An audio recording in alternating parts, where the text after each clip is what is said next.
In this section, we're going to start taking a look at the derivation of some of these least squares formulas. And we're going to start with the easiest one, which is going to be the derivation of least squares line. So in other words, how does MATLAB fit the least squares line? Or in other words, how does it go through and use the polyfit function? And then from there, what we're going to do is we're going to work our way up to higher order sorts of polynomial fitting, such as quadratics, cubics. And then the last thing we're going to do in this section is we're going to start taking a look at multilinear sorts of regressions. So in other words, if we have more than one input, how do we get some sort of output for that? And so let's go ahead and start with the linear type. All right, and just to kind of give you an idea of what we're doing, we're going to add up all of the errors, all right, and we're going to get a sum of squares of the residuals, if you would. So just kind of get what's going on behind that. Let's say we have a basic scatter plot. So we have something like this, and let me just use like 3 points. All right, and we have some decently linear data, and the least squares line might look like this. And we know that this is the residual right here. That's the distance. So I'm going to call each of these an E. There's like a little E right here. It doesn't matter. I'll call this E1, E2, and E3. Those are different errors. And there's points on each of the lines. So that's Y equals A sub 1x plus A naught. And to get to this point, well, all we do is we just add the error. So right here, this point that's not on the line, but is actually going to be the actual data that was given. We can define that as Y is equal A sub 1x plus A sub naught plus E sub 2, right? Because we're just translating whatever the distance E sub 2 is. And that's what we're going to do to start with this, okay? We're going to use that sort of form where we're going to add up all the A sub 1x plus A naughts plus errors, all right? So right here, we're starting with this. So this is just the general form of the least squares line with all those errors, all right? So that's where this E comes from. And we're just going through and we're going to add all those up, right? So we just have a summation of everything. So right here, we're just going to take the sum of each of the Y sub I. So I is equal to 1 to n, where n is the number of ordered pairs, all right? And then we're just going to add up all those A1xi plus A naught plus E sub I. Then what we're going to do is we're going to distribute the summation. All right, that's nice and easy to do, and that's how we get to this step.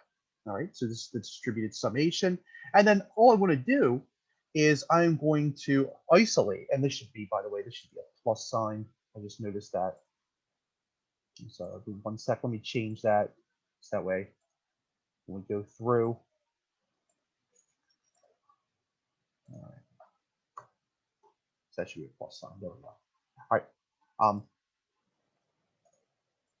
And that should be the same in your notes. So, and then finally, what we're going to do is we're just going to solve for E sub I. Okay, so we're solving for the sum E sub I. All right. Now, what we can do is we can now factor the summation. All right, and that's this step right here. And then finally, what we're going to do is we're going to define SR to be the sum of the squares of the residuals. So we're just changing, we're just going through, and this is the square of residuals. And it's actually the sum of the squares. And notice that's where the square comes from right there. All right, so we're just redefining SR so that way we don't have to write sum of E sub I. All right, now, what we want to do is we want to try to get the least amount of residuals. So in other words, we have to optimize this. And remember, we're trying to solve for A1 and A naught, right? That's the goal. If we can get A1 and A naught, that gives us the line Y equals A sub 1x plus A sub naught, which is what we're looking for. And so what we're going to do is we're going to remember from your calculus is that to optimize anything, you take the derivative and you try to find the critical values. To find the critical values, you take the derivative and set them to 0. And in calculus 3, one of the things that you might remember us doing, if you took calculus 3 so far, is that you took partial derivatives and you were able to optimize functions of more than one variable, which is actually what we're trying to do. So what we're doing is we're taking a partial derivative of, remember we had sum of y, or sum of SR, is going to be equal to the sum of yi plus a sub 1x plus a, or minus a sub 1x minus a sub naught. Right? So what we're doing is we're just taking the derivatives with respect to A1 and A0 because that's what we want to try to solve. All right. And so what we're going to do is we just take our 2, which is the exponent. So we just use the general power rule. So the 2 goes in front. So that's where this 2 comes from. But then also we have is a chain rule.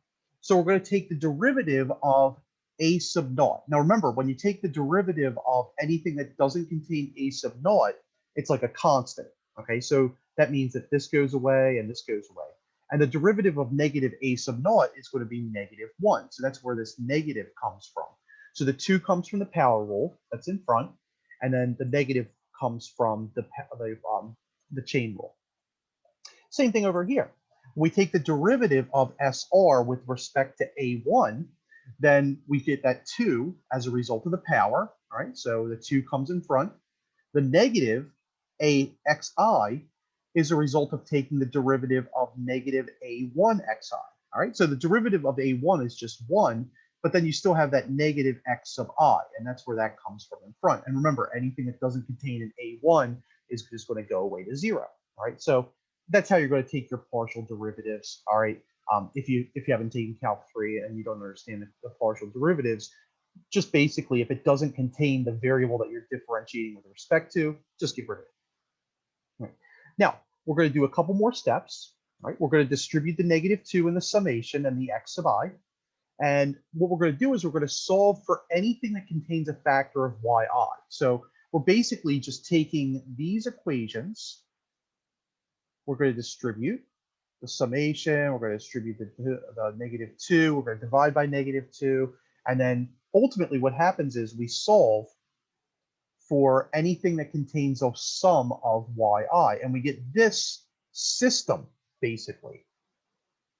The goal is to be able to solve for A1 and A0. And so what we can do is we can set it up like a matrix equation, all right? And we can solve it like a sum of, I mean, if you wanted to use like elimination or substitution, you could, but because we have access to MATLAB, what we're going to do is we're just going to use matrices, all right? One final note is that this summation is just going to be n. It's actually technically n A0, but remember A0 is going to be part of this matrix down here, the matrix equation by the matrix multiplication. So this is our formula to be able to find the least squares line for A1 and A0. All right, that's the goal. And let me show you just a really basic example of how we can do this by hand. All right, and when by hand, we're still going to use a little bit of technology for the addition, because notice that these are all sums, and we're also going to use MATLAB to solve the matrices. Although we could do it by hand, we're not.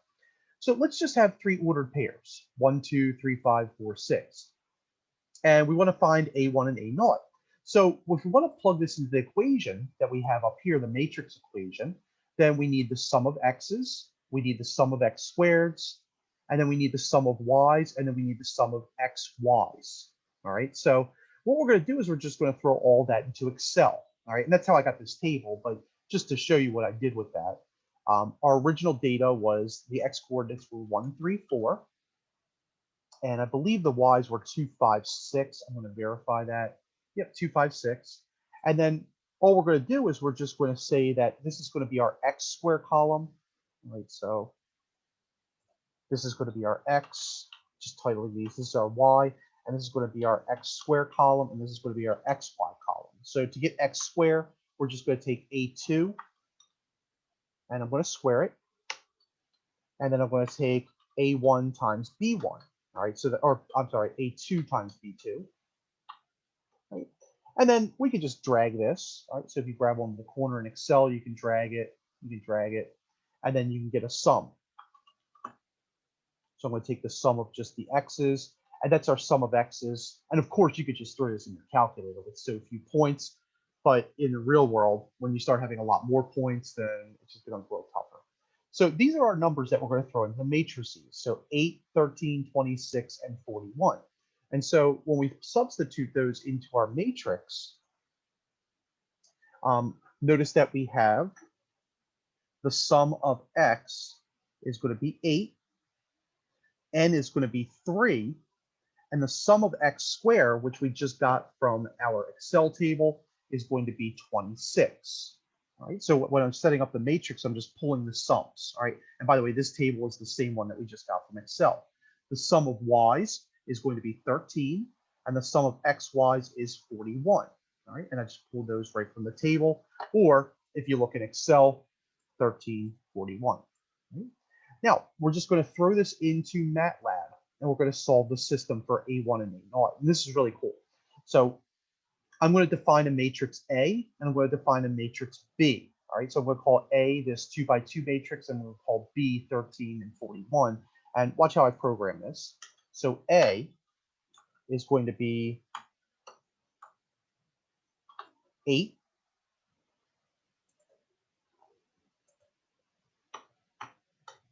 and 13. Oh, I'm sorry, 8 and 3, and then a semicolon, which means now we're jumping to the next line. And then for the rest of it, remember, we have 26 and 8. I'm going to suppress that. And then I'm going to call matrix B 1341. And notice I put a semicolon because when I'm setting this up, 1341, I just have one row as 13, one row is 41. And then I'm going to suppress that. And then I'm going to take A divide B. Now be careful. Don't use this backslash, the one that's the traditional backslash. You actually want to use a forward slash. All right, so it's the one that's just under the back key or the backspace key. I'm going to define that as R. Right, and these are the coefficients. All right, so A1 is 1.3571, and then A0 is 0.7143. Now, how can we check this? Well, let's define X to be the original data, which was 134. And let's define Y to be the Y coordinates of the original data, 2, 5, and 6. And we can use the polyfit function. So remember, P equals polyfit X, Y, comma. We're going to have a first order equation. And check this out. We get 1.3571, and the polyfit spits out 1.3571, and then the constant 0.7143, 0.7143. And of course, if we wanted to, we could say that our LS line is going to be equal to P1 times X plus P2. All right, and that's how we can get the equation of the least squares line. We could do the same thing up here. We could say LS line is going to be equal to R1 times X, and it would actually be R11 times X plus R21. All right, so that's second row, first column. All right, and check this out. Oh, I might have to do a sims for X. And actually, let me do this. Let me call this X1. And we're going to make a sims of X1 because I defined X already. And here we go. We get our least squares line to be the exact same thing. All right, so pretty cool. So that's what's really going on behind the scenes with our MATLAB, all right, and how we derive these least squares formulas. And one might think, okay, well, if it works for linear, then it could work for quadratic, because then all we'd have to do is, instead of having y equals a1x plus a0, we could have a1x squared plus, or maybe a2x squared plus a1x plus a0. And in fact, that's what we're going to do in the next video. Right? So hopefully this is an overview as to how we derive the least squares line using our matrix, and how to solve for that using the matrices.